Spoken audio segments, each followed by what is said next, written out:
السلام عليكم ورحمة الله وبركاته، ازيكم عاملين ايه؟ يا رب تكونوا بخير. طبعا اليوسفي مالي الدنيا اليومين دول، او الاستفندي مالي الدنيا اليومين دول، واسعاره حلو قوي. فهنعمل مع بعض بيه النهارده وصفة حلوة قوي، بجد حلوة جدا. تابعوا معايا الفيديو الاخر، ولو عجبكم الفيديو بتاعي ما تنسونيش في لايك وشير واشتراك في القناة وتفعيل الجرس عشان يوصل لكم كل جديد مني. ويلا نبدأ وصفتنا ونقول بسم الله الرحمن الرحيم. محتاجة في الوصفة بتاعتي 3 حبات بس من اليوسفي. تمام. هاخدهم وهغسلهم كويس جدا عشان انا هشتغل فيهم بالقشر. تمام.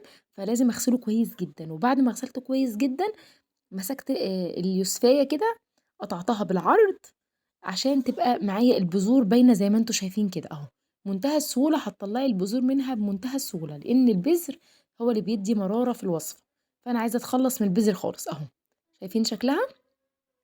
هبتدي اخد ايه، انا عملت واحده اهي، هعمل لكم بس كمان واحده كده سريعا اهي بالعرض اهي.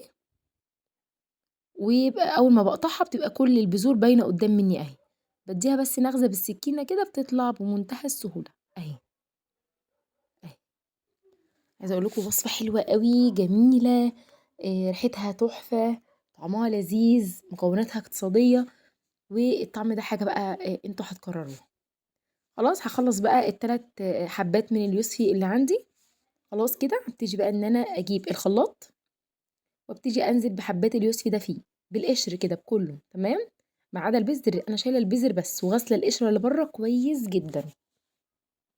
هبتدي ان انا انزل عليهم بنص كوبايه من السكر، والكوبايات بتكون واحده يعني عايري بنفس الكوبايه. تمام. هنزل كمان بنص كوبايه من الزيت.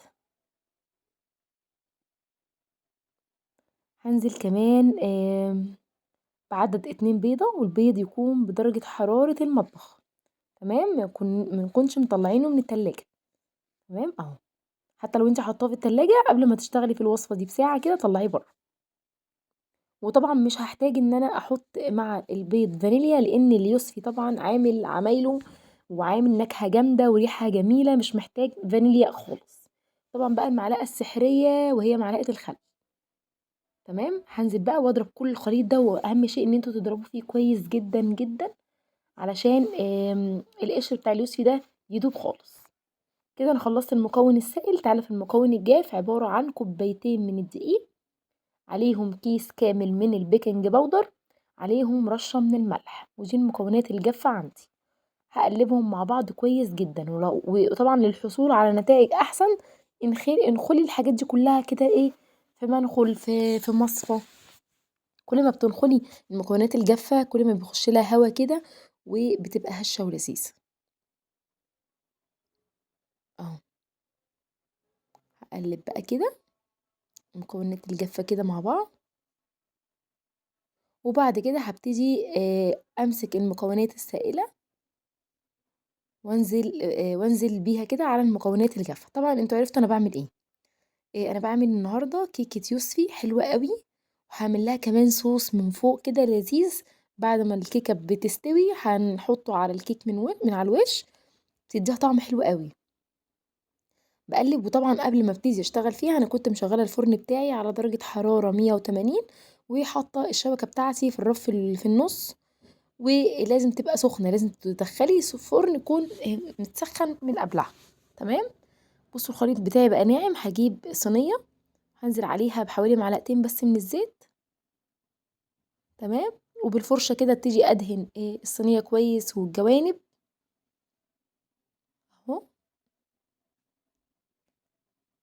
وطبعا هديها رشة من الدقيق كتبطينة كده. لازم رشة الدقيق دي يا جماعة مهمة جدا، عشان لو احنا بعد كده حابين نقلب الكيك بتاعنا ما يكونش لازق في الصينية. تمام. هجيب كده رشة من الدقيق وابتدي ارش كده، وابتدي كمان اوزعها على جوانب الصينية اهو. اهو.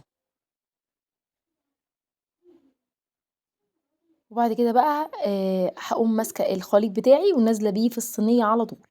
حابين بصوا انا مش بتعامل بالمقاسات في الصواني يعني. لو حابة ان الكيك بتاعك يكون عالي حطيه في صينية صغيرة. لو حابة ان الكيك بتاعك يكون ارتفاعه مش عالي كبري الصينية. تمام أهو. هابتدي بس إيه، أدّيها خبطتين كده الصينية بحيث إن الخليط يتحرك، طبعًا القشر بتاع اليوسفي متقِّله بس مدّي له طعم حلو أوي، تمام، أهو. بحيث إن أضمن إن كلّه متساوي مع بعضه، وابتدي أدخّلها الفرن، تاخد تقريبًا معايا 25 دقيقة، عقبال بقى ما تاخد السِوَى بتاعها أكون محضّرة معاكم نُص كوباية من السكر البودرة، وكوباية من عصير فروتي اليوسفي البرتقان السفندي. تمام؟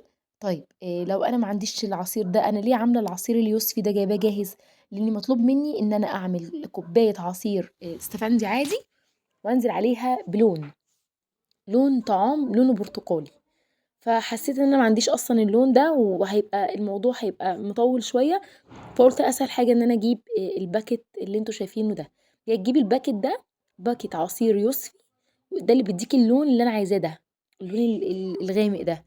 يا إما تعملي عصير استفندي عادي وتحطي عليه نقطتين من اللون، تمام، أهو.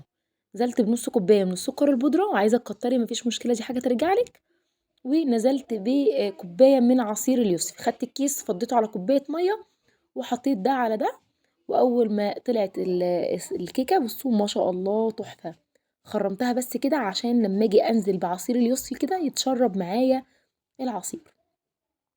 وابتدي بقى إيه أشرّب الكيكة بتاعتي دي عصير اليوسفي الممتاز ده، بألف هنا وشفا على اللي هيجرّب، بجد تحفة أوي، تحفة وجميلة ولذيذة وسهلة وسريعة، ما خدتش وقت خالص معايا. خلاص باسقسق بقى كده، بصوا بقى اللون، هو ده اللون اللي أنا عايزاه. وطبعًا بقى كتزيين لو حابين ترشوا تاني من فوق سكر بودرة ماشي، حابين ترشوا بشر يوسفي أو استفندي رشوا، ما فيش مشكلة خالص. حابين برضه تقلبوها لو عندكم حاجة بمقاس الكيكاية دي، وحابين تقلبوها الناحية التانية برضه براحتكم، ما فيش مشكلة خالص.